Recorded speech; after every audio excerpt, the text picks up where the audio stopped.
IoT is a major force that is changing the way healthcare is delivered in India today.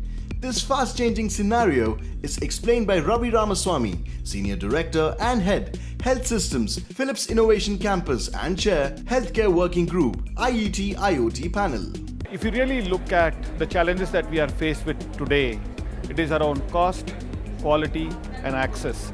The question is, India simply does not have the resources that it takes to invest to get all the basic macroeconomic factors up to where the world ought to be. Given that you have limited options there, we are trying to see how we can use IoT and AI as a combination to see how we can deliver healthcare and decentralize it to the extent that the same quality of care is available even at the remote site. The challenges we face need IoT to reach global levels of efficiency in this sector. Some solutions sound too good to be true.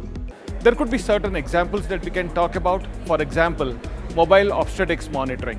What we actually do here, we know what the challenges are. The challenge is neonatal and maternal mortality is extremely high. All of us know about it. The question is there a way that an ASHA worker can actually monitor the vital parameters of a lady and the baby, and over a period of time do a certain amount of triangulation on that and then come up with predictive models which basically stratify the risk that the mother faces and therefore move her to an appropriate point in care. If it is a normal, it could be handled at a primary health center.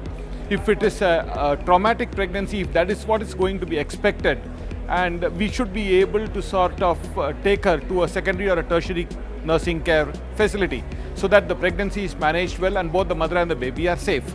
Now, there could be multiple ways by which it is done. Like for example, we did a study in Shorapur in Karnataka along with a leading hospital, and we found that cases of anemia and cases of traumatic pregnancies or high-risk pregnancies could be identified well in advance, even before it manifests itself in a manner that could be life-threatening.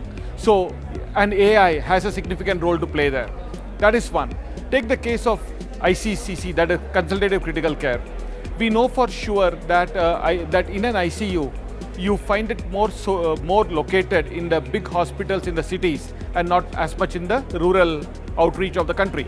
So is there a way that you can have an intensivist from a hub oversee and guide the physician, the caregiver in the spoke, so that the standard of care is maintained as to what you would have got in a tertiary, but the care is actually dispensed in a primary state.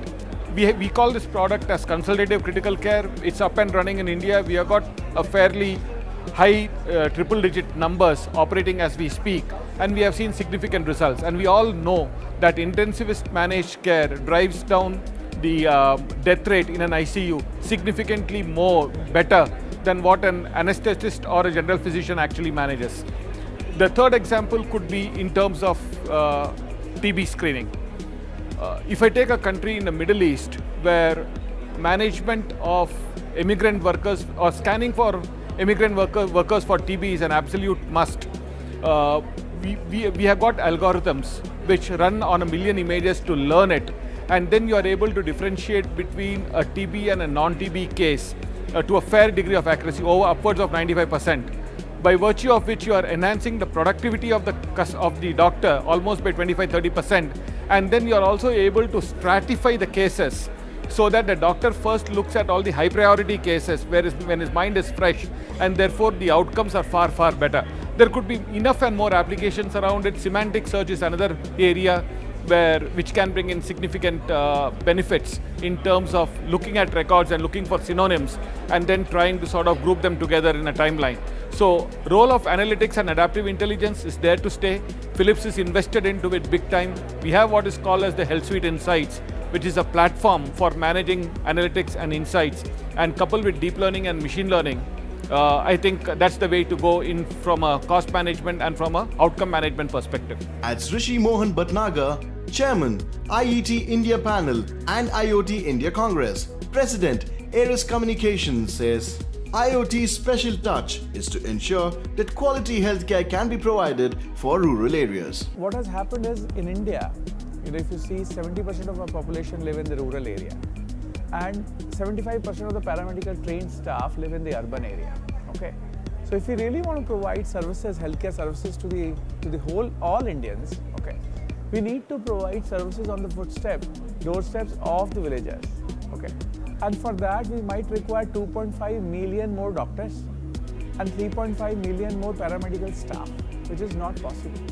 So here, the remote patient monitoring, where the child and mother care centers which are there in the villages and the Gram Panchayat, which are now connected with the the optical fiber due to BharatNet, have been trained to use the standard devices which they can fit on the patient and can tell on spot that whether you are required to go to the doctor in the hospital or not.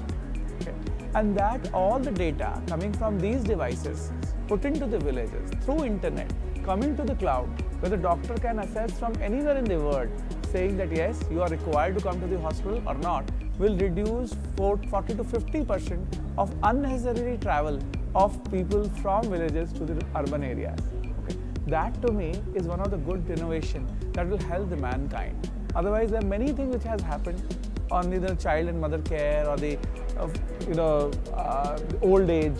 So you can predict the fall, you can predict the heart attack, you can do multiple things, because one is the IoT device where it is collecting data, and after that data, how can you do analytics and see and predict things, and that becomes more important.